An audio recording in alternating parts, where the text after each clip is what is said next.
Good morning, everybody. Good morning. Welcome to this pre-record first guest Thursday conversation of 2022. Amazing. Fantastic. You can tell that it's the new year because all our Christmas stuff is gone, which always feels a little bit sad. It but does. you know, you have to soldier on. And luckily, we just have piles and piles and piles of snow to help us feel better about Christmas being over. Anyway, all right. So let's get right to this conversation because we are excited. I feel like this is sort of the first couple we've talked to. Well, it's absolutely the first couple we've talked to who are not coming on with their own addiction story. They're coming on for a very different reason. So let's bring them on and have the conversation. Join us in welcoming, formerly of Fargo, now of Washington State, Melissa Schmalenberger and Ray Ridl. Let me get them on here. Hello. Good to see you both. Good to see you too. Thank New you. Year's to both of you. And to Happy you. New Year's to you. It's hard to believe we're on this side of the holidays, but I guess that's how it happens. We still have our Christmas decorations up and we also have snow, but it's melting. So Yes. Yeah, no, if you hadn't lived here before, I would try to regale you with how terrible the weather was, but no, we know. Yes. Yeah. How long did you live in Fargo? Like, Since 93, yeah, I was saying it was. Okay. It's certainly 93 to 2019, Yeah. 18, something like that. Yeah, I just saw that you left 4 years ago. Mm-hmm. Yep. I can't believe how fast that time has I gone. know it, right? But Yeah. then it feels like we've lived here forever Yeah, I at the bet same time. Yeah. Well, you've made a really remarkable life that those of us who know you have been able to watch from afar. So that's been fun. So that's partly why you're on today, because I think not unlike Maz and me, you two, you, Melissa, in particular, because, we gave a talk yesterday at Rotary and I introduced us by saying one of us talks a lot and one of us talks when the other one is breathing. And I feel like, that's not untrue at your house as well. Correct. Correct. Yes. So you have chosen, Melissa, to be really honest about a number of things in your life, really, really good and things that you struggle with. Mhm. And so I saw a post from you, I guess it must have been last week, where you just said that you and Ray were having a conversation and you had decided you were going to try dry January. And I was super fascinated by that. So that is why you're on today, because this is a choice you're making for lots of reasons that I think will really resonate with our audience. So can you just tell us that conversation that you two had? Let's start there. Well, it's really simple. I decided we're doing dry January and Ray found out when I said, hey, Dana asked us to be on a podcast about being dry in January. He's like, what? And then I went, and then the answer was, okay, that sounds great. Let's do that. Yeah. He's used to going with the flow and Yes. trying new things and just seeing how they feel. And- Yeah. So why were you interested in trying it? Well, from my perspective, and I think maybe So Ray's you too. go first, and then I'll give my answer. Okay. Is your answer because I told you to? Nope. Okay, good. Nope.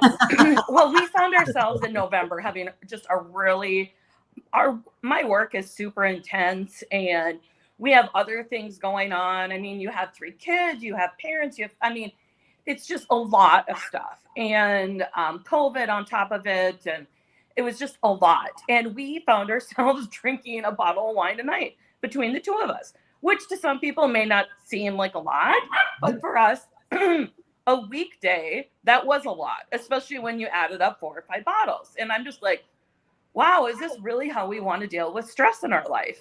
Mhm. And I didn't, because I don't sleep well. I'm taking a big test next month and I have to figure out different ways of dealing with stress, and drinking isn't it. And I think for me, it's not an addiction of sorts. It's more of an experiment and just not drinking. Like, I'm not like pulled to drink. Like, I mention this to people and they're like, you're crazy. I'm never giving up drinking. So, there's that side of it where this isn't a huge thing for us. But I think with drinking, a lot of our social lives revolve around it. We belong to like a number of wine clubs. And we on weekends go to wineries and we sit and look at, the beautiful trees and have a glass of wine. And for me, it's really a social thing to do as a couple. And we talk about it and it's really enjoyable. And taking that component out of our life, to me, seemed like a really interesting experiment to do. Yeah. All right, Ray.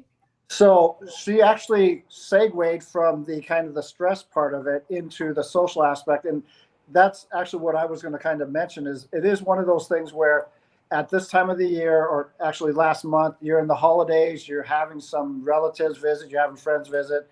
You may have a glass of wine, which turns into one, then two, and then three. And it's one of those things where not a lot of, some people will overindulge, some won't, but it's one of those things where it's like, at the beginning of the new year, okay, let's just maybe do a reset and reevaluate it and then go from there and then see, is it something that I am using to be, more socially open and have that conversation and, willing to put myself out there? Or is it one of those things where it's like, I, just am naturally that way and I don't need to have a little bit of, people refer to it as social lubricant. I don't need to have that little additional start there. So it is a little bit of an experiment for me as well in that sense. Interesting. Okay, so you posted about it, and I was immediately fascinated because obviously Maz doesn't drink at all, but I still do drink some. And while I never drank a lot, I am one of those people who, if I have a bottle of wine in the house, A, I'm the only one drinking it, which I don't like. And B, if I have a glass of wine while I'm We have making, a dog scratching the door. He'll be right yeah, back. that's all good. If I have a glass of wine while I'm making dinner, then I might have another glass of wine while I'm eating dinner. And then if we go watch something on TV, I might have more. And I probably never have like 5 ounces at a time. Mhm. But if I'm drinking 10 to 12 ounces in a night, I don't want to drink that much for me. Right. Other people, if it's fine for them, good for them. But I agree with you. I sleep poorly. I don't feel good the next morning. Right, exactly. For me, it's not, I don't want to do it alone. And it's expensive. Even if you're not drinking really expensive wine, it adds up. So you posted about this. I was attracted to it because I just, go back and forth with it with myself. What kind of feedback have you gotten? I mean, I think most people kind of understand it. Probably the most is the people who are serious drinkers. Yeah. Really question it. Like, I don't know why you're doing that kind of thing. And I'm just like, I don't know. I had this friend, she did a challenge every month. It might be sugar next month. It might be, do something else. And I just think it's really important to challenge yourself. There's a quote by Eckhart Tolle about the minute you stop evolving as a human, you're going to die. We are continuously learning lessons in life. And to me, that's a way that I can continue to learn a lesson. And then the other reason is there's this Gandhi story. I don't even know if it's real at this point, but this mom comes up to Gandhi and says, "Tell my child to stop eating candy." And he says, "Come back in a month." And she's like, "Okay." So she comes back in a month and she says, "Gandhi, tell my child to stop eating candy." And Gandhi looks at her and says, "Stop eating candy." And the mom looks at him and says, "Well, why did I have to wait a month?" And he said, "Well, I couldn't ask of him to do something that I myself don't know if I can do." So I think that's really important too. So when you're supporting people who are going through something in life, it's really easy to judge. So we always talk about, you don't walk in my shoes, so you don't know what I'm going through. But maybe try those shoes on a little bit and see how it feels. And realize how much of our culture, like for alcohol, revolves around alcohol consumption. I have a few friends who have been dry their entire life, and people see it as an anomaly. And for us, we did this. This is just a different segue. Sorry. This is now Melissa's podcast. No, this is how Thursdays go. It's great. Yeah. We went to this fancy dinner one time, and it had pairings of wine and non-alcoholic drinks. And one of us ordered wine and one ordered the non-alcoholic pairings. And we're going through it, and we're both just like, we like the non-alcoholic pairings so much better. Yep. Why are we drinking wine that costs 3 times as much? So when we went back to the restaurant, we both did the non-alcoholic pairings. Why aren't restaurants doing that more? People will spend $10 on a non-alcoholic cocktail. As soon as restaurants realize that, we're going to see a surge. But for now, it's an untapped market. Yeah, we talk about that a lot. So, you know this from your years doing CSA. I always had, along with great wine from Bernie's, I always had some sort of sparkling cider or something, because my mom was a CSA shareholder and my mom has never been a drinker. So I always just think, well, if she's there, somebody else may be too. Mm-hmm. But then when Maz got sober, I really started thinking through it from a even more intentional way. And so COVID has really derailed this program, which used to have people gather together. And now we've been delivering art and food and drinks to individual homes. And we've got 5 or 6 people who don't drink for a number of reasons. And so we started really getting concerted about not just giving them Welch's grape juice, but giving them something, a cocktail, a mocktail. And I agree with you. Often Maz and I would have those and I would think, I've never had a glass of wine that I think is better than this. Mm-hmm. It's a huge potential market for a million reasons. And it doesn't really matter why you're not drinking. That's the piece I find interesting. Nobody ever says to somebody who is drinking, well, why are you drinking? But we always ask people who aren't drinking why they're not drinking. Right. Yeah. Right. Flip the script. Mm-hmm. Yeah. One of my favorite things I ever read was, nobody says to a drug addict in recovery, why aren't you just taking meth? Just have one hit. You'll be fine. Can't you just do one? Nobody says that. I mean, I guess unless you're a dealer or, something. Right. But your network supports you in that. It's very weird how unsupportive many people are around people choosing to try to either drink less or not drink at all. Okay, and I would just add, I think that is something that is kind of inherent in our society, because drinking is so acceptable and it's so common that when you deviate from that norm, it's like, well, that's kind of weird. Why are you doing that? Mm-hmm. Where it is one of those things where, is it because of the options that people are presented with that they are, limited and that's the only thing that they can do? Or, if we give them more options, then it's easier to kind of segue and say, oh, I can see a path forward to this. Well, and I think, I don't know, I grew up in North Dakota. He grew up in North Dakota. Maz, I know you did not grow up in North Dakota. I did. But the culture when we were in high school is you drank like crazy. And the fact that nobody in my high school died is a shocker. Yeah. And I talked to my friends who have kids going to college. The reason we see so many binge deaths right now from alcohol in college is because when we were in college, we had to learn to sober up before we went home. Kids going off to college, they haven't had any experience with that. So they don't know when to stop. And I think that's super dangerous too, because you can't have an all or nothing with this, because your kids will go off to college and experiment. But what do you do as a parent? Do you sit there and be like, okay, I want you to drink till you throw up? I mean, that's a whole other conversation. But I think it's another area that is so different from when we were growing up, because I didn't have the urge to really drink in college. It just wasn't a big deal to me. I'm like, well, and some of that was, we may have already gone through that phase, not to like say anything here, but, earlier in that, where even when we talk to our kids, they never drank in high school. And then it was when they went to college, like she said. Party on, Garth. Yeah. Yeah, it's an incredibly weird thing. It's the only really damaging thing that you can actively choose not to do, that we actively encourage everybody to do.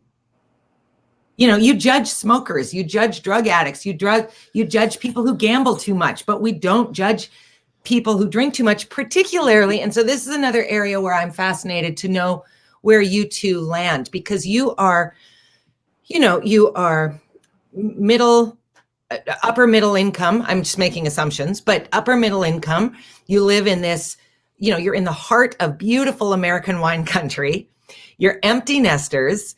You are educated. You have all the markers for being the kinds of couples who belong to the multiple wine clubs and go to the vineyards and do all of those things, because that's what we're told we're all aspiring to get to do. Mm-hmm. So how are you, this is a little bit off topic from Dry January, but how do you feel like that has shifted if at all, from being in the middle of North Dakota where it's just so damn cold so much of the year? Maybe you're not even socializing. You have a lot more opportunity to be social, like COVID, where you are, and then just a lot more sort of natural beauty and invitation to be in that culture than we do here. How have you navigated that?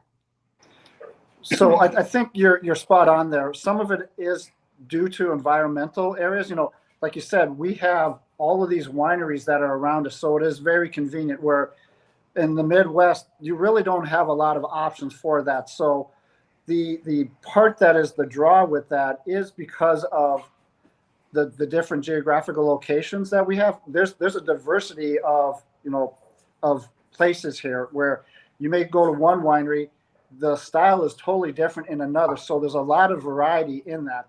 In the Midwest, you're somewhat limited because of the sparseness of, you know, scenery, of the environment, things like that. So part of that is the draw for me as well. It's like, let's experience those things that we don't normally have. The other part too is with the amount of time that we grew up in North Dakota and the time that we spent there, this is new and it's still exciting to us, and we're still exploring the area, and we're still getting to understand, you know, all the different places that we can look and explore in. And so that's some of that draw for me. And I think part of it is too just the educational piece of it, living in the two different places. Like if we if we were in Fargo, we go to Happy Harry's or, you know, Bottle Barn or, you know, one of those places. Yeah. And, you know, we would have no clue what type of wine we were buying.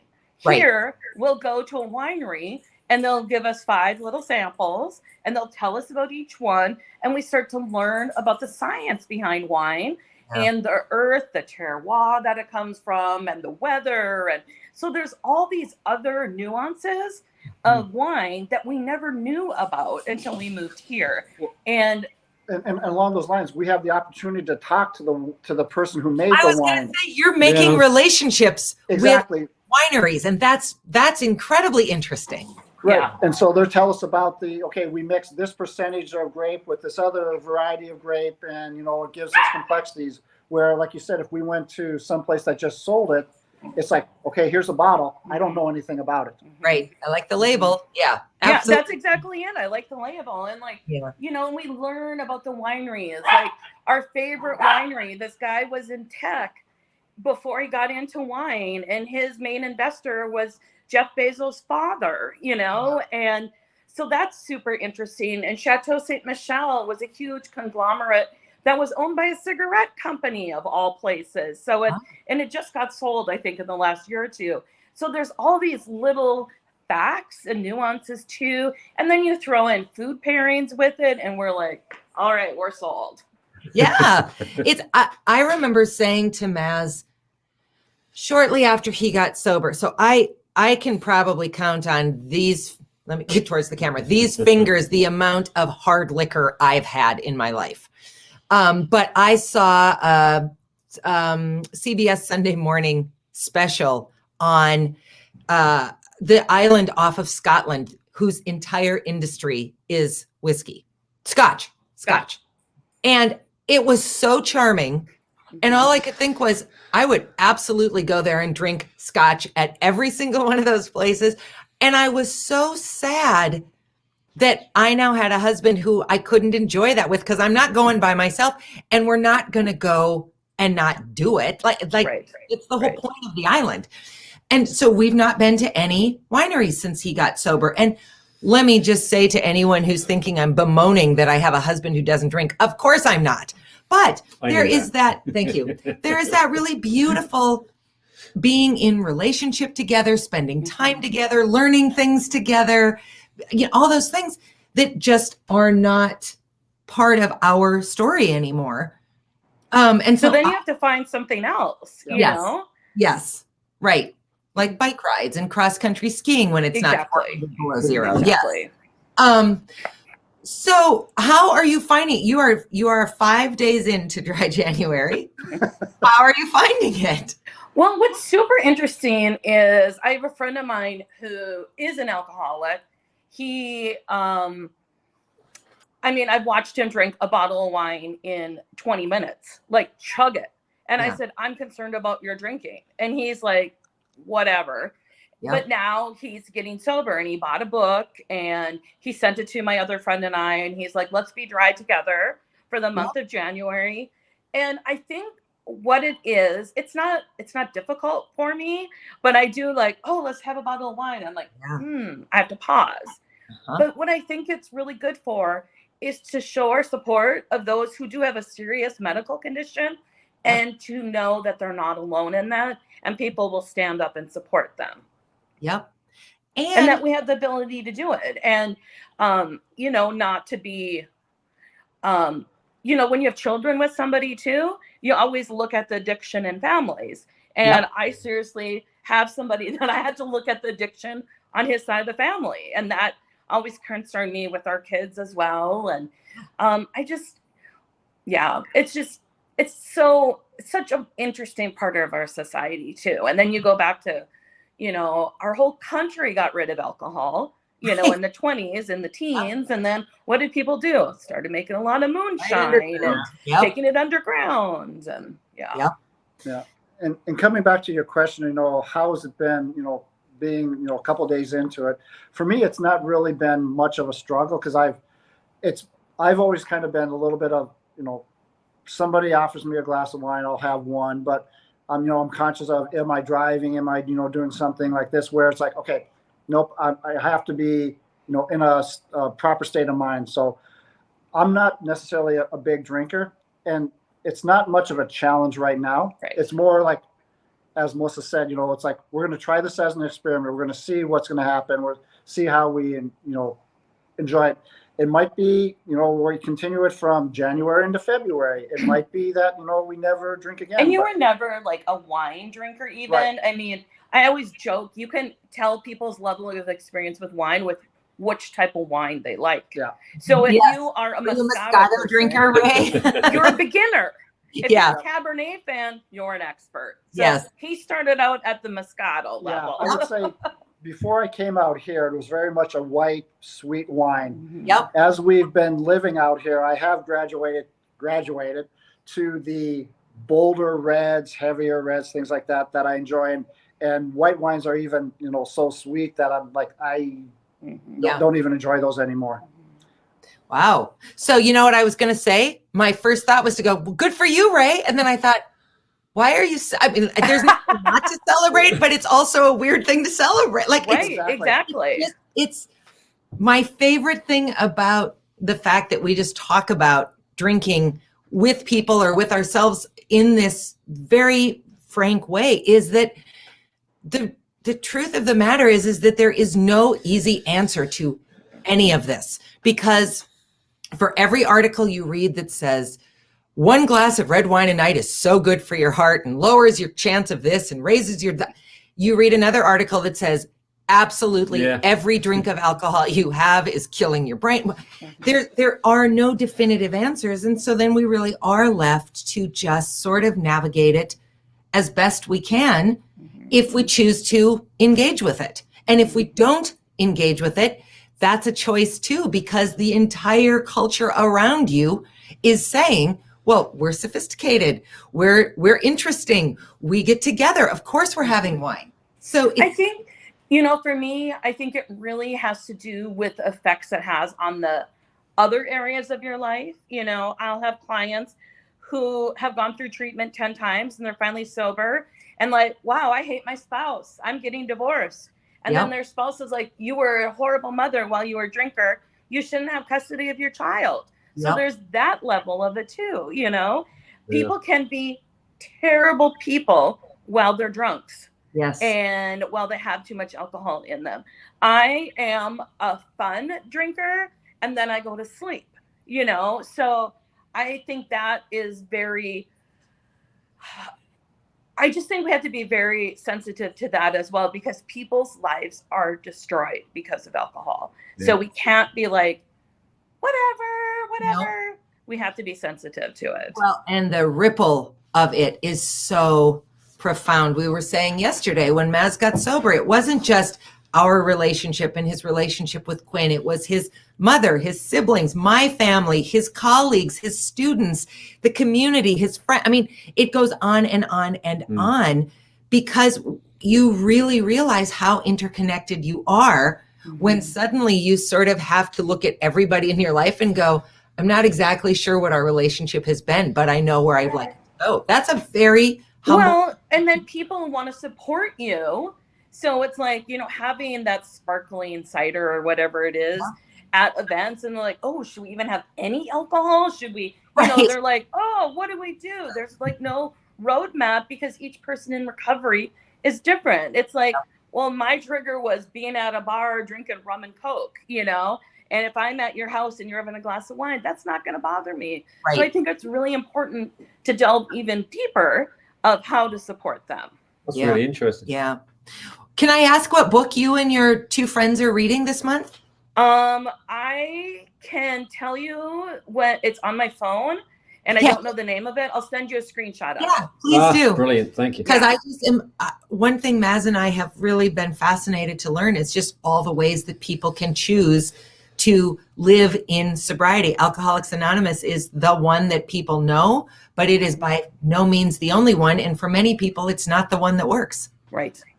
Well, those 12 steps are pretty intense. So. Yep. Yeah. Tell your deal though about this, because I love this. Your point about the 12 steps. Yeah. So there's the 12 promises and the 12 steps, and when you look at them, and someone pointed this out to me when I was actually in rehab. They said, "Well, read them again." So I read them again. I thought this was a bit of a test, and they said, "What did you notice?" I thought, "This is a test." I felt like I was back in high school in detention. Because, come on, man, think. And I looked at them and I thought, only one of them is about drinking. He said, yeah. On both the 12 promises and both the 12 steps, one of them talks about drinking. The other 11 are how to deal with stress, how to reach out and ask for help, how not to judge, how to... My favorite is the amends one. Yeah. How to accept the consequences of what you've done and say, yeah, fair enough, I've done that. Let's move on together. Yeah. They're good keystones and actually how to have a life. We should all be thinking about them. And I really think that in the almost 5 years I've been going to AA, that's the best therapy anyone, Dana's brother once said everyone should go and see a psychiatrist at some point in their lives. It's probably true. I get free therapy. And it's done me the world of good. Yeah. Ray, I think you were going to say something and we cut you off. Well, I was just going to say that, those 12 steps, as you were kind of pointing out, of the 11 that are non-alcoholic specific, I mean, those apply to any situation or any type of addiction or anything in your life.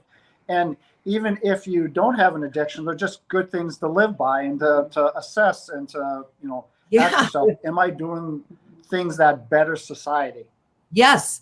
I say all the time, I have really benefited because I haven't had to go through the addiction piece to get to the lessons of AA. And you can find those online. You don't have to go to an AA meeting, but it wouldn't have dawned on me to look at them until I had one in the household. And I'm a much better person for just trying to think through those various ways of being in the world that have nothing to do with alcohol. Right. Yeah. Well, this has been super interesting. We wish you great luck this month. I don't think you need it, but I know you'll keep posting about it, so we'll get to find out how it goes. I'll be really most curious to hear how things go if you end up at a dinner party or if you end up in a situation like that where it's just so easy to say yes. Well, it's kind of so many people, like you've heard of like No Spend November. Yeah. Like it's like the month leading up to Christmas, don't spend any money. So like for me, I could never do it. I have 2 kids' birthdays in November and I like to plan ahead for Christmas. So it's like with this, it's like, I'm just not going to have any social things for the month. This is a great month. I'm studying. I'm not doing anything, but we also do a lot of just with COVID, we just drink at home. We have, I think a lot of us are just drinking at home. So for like the social situations, chances are we're not going to be going to any wineries, we just aren't. Yeah. And I think if we continue to do this, I don't know. I mean, why would you go to a winery if neither of you are going to drink? You just, it feels kind of awkward. It's like saying, I'm going to go to the movies, but I'm not going to watch the movie. Right. I'm going to have my ears closed and my eyes closed. Yeah. I'm going to go to sleep. Yeah. So I agree with you, but I think, it's only the 5th or 6th of January. You don't need to make that decision today, No. but it will be really interesting to see. And we really appreciate you coming on Well, and thank talking you. about it. It's great to Yeah, talk. our pleasure. And think Thank of you. all the money we're going to save. It's so It's- expensive. I mean, if you think alcohol is expensive in North Dakota, come to Washington State. The Yeah, alcohol tax is crazy high. I'm sure that's true. That's not going to impact us though, because we get our wine from memberships, so it's coming regardless of whether we go or not. Whether you're drinking it or Yeah. not. Yeah. Yeah. Yeah. Well, then think of all the lovely housewarming presents you can take. Yes. Yes. Yeah. Hey, end our conversation, and then I'm going to talk to you about something else. So. Okay. All Okay. right. So thanks so much for Thank you, joining thank us. And we'll be in touch. Everybody else, we'll see you next Tuesday. Bye. Bye. I got to do this.